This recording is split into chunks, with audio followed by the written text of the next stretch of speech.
The Campfire Moon Rover. Let's talk about it.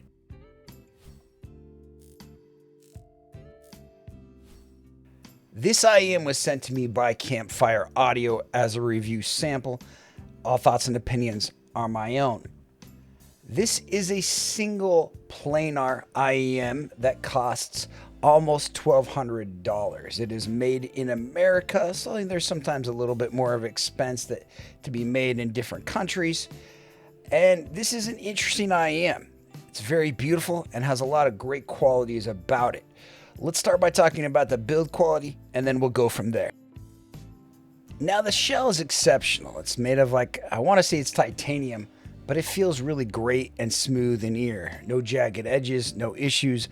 Build quality feels exceptional, being a metal IEM, which sometimes for me have some problems. It doesn't have a lip so it sits a little bit different, but as far as build and comfort goes of this IEM, I do find it really exceptional. When you hit this IEM right in the light, it kind of has this metallic-y hue to it, kind of like a moon rock sort of flare to it, and I like it a great deal. Overall, I find the shell one of the better parts of this IEM build and design, and I think it's a really attractive feature of this IEM as it looks and feels fantastic in ear. Now it comes with a cleaning cloth, a little brush, a little cleaning nozzle, a set of tips, and a little bit of IEM booty, so the accessories are nice and very fair. It comes with a great gray cable. You can kind of see the blue and red connectors from here, which I really like. It feels nice in hand. It's comfortable. It's light. It doesn't have any issues. It has a nice Y split, and so it's easy to work with as well. It's just a nice little cable. I like the color of it. Kind of fits this kind of smoky campfire feel to this IEM. It does terminate in a right angle connector and in a 3.5 connection, which is, kind of it's a minor negative for an IEM of this cost. I'm usually used to 4.4 connection, but overall, great cable. I like the theme of this IEM, and the case kind of continues it. It's almost like a first aid kit that you might get when you're out camping, and it has this kind of nice leathery feel to it. Obviously, you wouldn't want to run this over or step on it, but it does provide adequate protection from droppage or just normal daily use.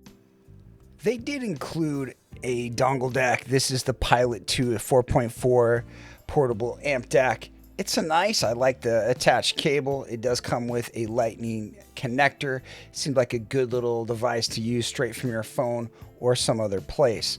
It has a nice build quality and feel, and the sound seemed very appropriate for the price and really nice, kind of punchy. They also included the time stream cable, which is nice. It comes with a nice little pouch. It's a nice feeling cable. It's not too exciting as far as build and comfort, but it is a nice cable that works appropriately. Has kind of a nice, generic feel to it. Comes terminated in a 4.4, and sometimes it's hard to find good MMCX cables, so it's nice that they included this in the little package they sent me. It's a very appropriate cable, and I like it a great deal. But again, I really don't believe in cables that much, and it's hard for me to give a sound impression of it, but overall, solid product. So how would I describe the sound of this IEM? Somewhat neutral, beautiful feeling. It has a lot of good characteristics. The highs are dynamic and fun, has good extension and details. Bass is sufficient, but a little bit light and lean. This is a little bit more for studio work or for stage work, or for people that want a more leaner approach to sound, very similar to, say, the Moondrop Kato or, say, the Aria 2. Its bass isn't super punchy and dynamic like their other IEMs that I reviewed, like the Campfire Trifecta or Campfire Bonneville. Those are both very bassy sets in comparison to this. This is a more balanced set, similar to kind of what they call the JM1 Target, with a little bit more lean bass. We're going to take a look at some graphs and kind of talk what kind of an IEM this really is. But it's an exceptional IEM, and I'm a really big fan of it. But again, its tuning is not going to be for everybody. But it does have great technicalities with great dynamics, great bass, and it does have that planar driver that does some great things.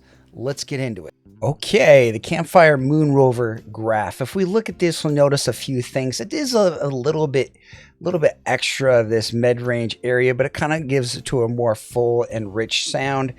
It does have really nice upper mids with a nice peak right around 2K, and it does work pretty well. It has a little bit of energy at 8K, what I don't mind, and a bit of energy around this kind of 10K region. But overall, sonically, it has a lot of great qualities. I want to show you a few IEMs, and then we'll kind of go from there. First one I want to show you is the Elysian Annihilator. Okay, the Annihilator, I wanted to show you that, there's this 10K peak, which kind of gives it a kind of a majestic, airy sort of a feel. And like, if you look at the upper air and mid treble, like they kind of match a little bit. And I just wanted to say that's sort of interesting.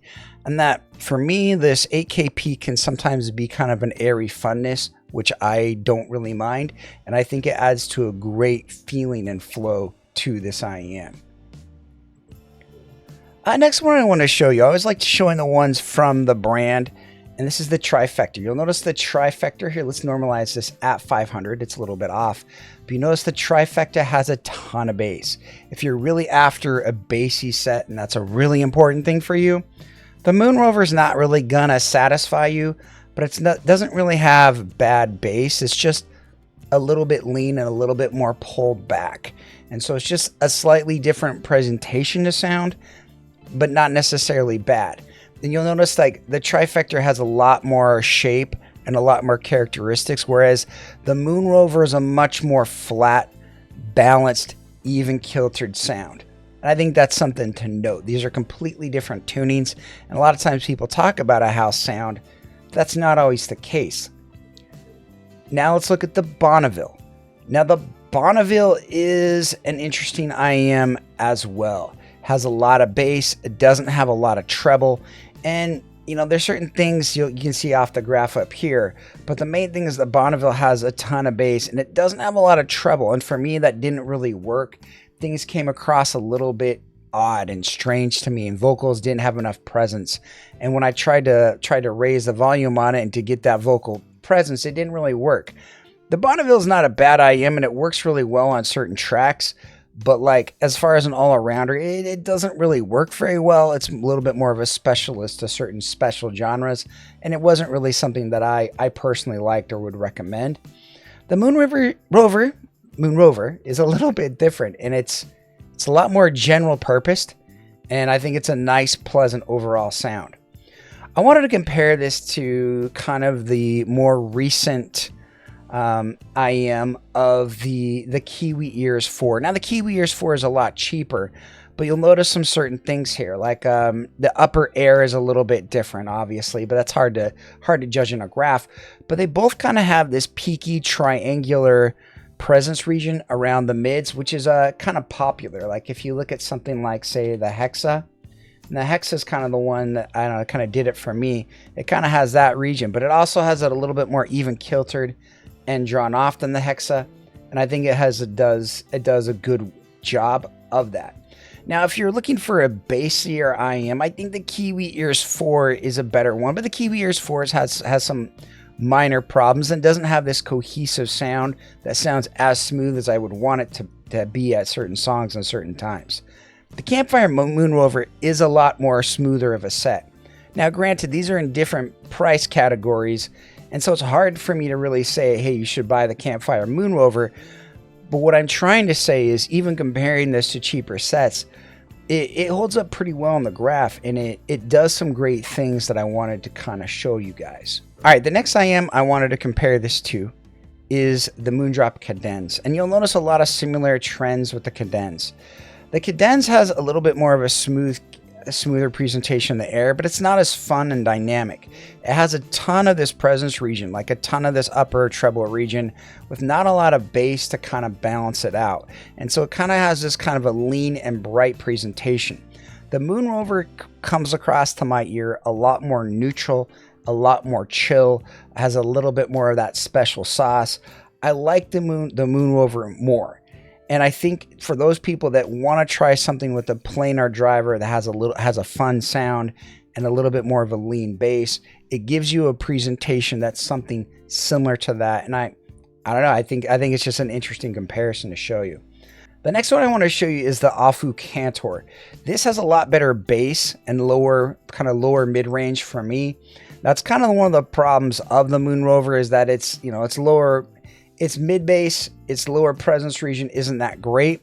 Although it does have a really nice upper treble, and that's just something to kind of note. I would recommend some EQ with the Moon Rover. I feel like this region here, this 3 to 4K region, isn't bad as is, but it could use a little bit of a lift for some. This 10K peak might bother some people, and kind of fixing this lower mid-range to this upper sub-bass could have an effect. This does have a nice driver and does a lot of things really well, and it does take to EQ very well. I don't really think the Moon Rover needs EQ, and I think it presents a very safe, great sounding IEM without it. Okay, let's rank this guy up. It's a good solid IEM with good solid mids, but its lower mids are a little bit off. Its bass presence isn't exactly where I'd want it, but it's also not terrible and not a huge drawback. Its upper highs have a little bit of issues and a little bit of quirkiness, but it's not bad either. Overall technical ability of this IEM is exceptional, and that's really where this stands. This to me is the best implementation of a planar driver that I've seen to date. It images well, it has great note weight and dynamics, its soundstage is wide and open, and has nice micro details and a nice sense of feeling of what the music is. Again, this is a little bit on that neutral side for me as far as tuning goes, but it's not necessarily bad, and it's a good implementation of the drivers in a beautiful set. Now, as far as value goes, I mean, really after 200 to 300, really it becomes a luxury product for anybody. So I don't really find this a super value product, but it's very nice and it sounds fantastic. This is by far my favorite Campfire to date. It's a fantastic IEM. It looks beautiful, has great build quality, and is a fantastic overall IEM. I like what it does to my music, and it sounds great in ear. It's not my most preferred tune, but I think it's an exceptional IEM with great drivers, and it has a beautiful, fun overall packaging made for our big money boys that have some money to spend. I really like this IEM, and I've been really impressed with it, and I'm really happy that I got a chance to demo it home. It's probably not something I would have bought off the top of my head or even gone off and tried a demo. But the great thing about this is that it's kind of helped change my perspective on Campfire, that they have a wide variety of IEMs to choose from. It's not just all bass cannons with low treble or weird treble, but they have some really great neutral sets that can do some amazing things. This is a beautiful neutral set that is very similar to the JM1 and does a lot of great characteristics and qualities and is unique. There's nothing out there on the market that can do this sound presentation this way, and I absolutely love this set. Thanks for watching. If you guys have any questions, leave them in the comments below. You're still here. It's over. Go home. Go watch another IEM video. It's done. That's the entire video. What more do you want?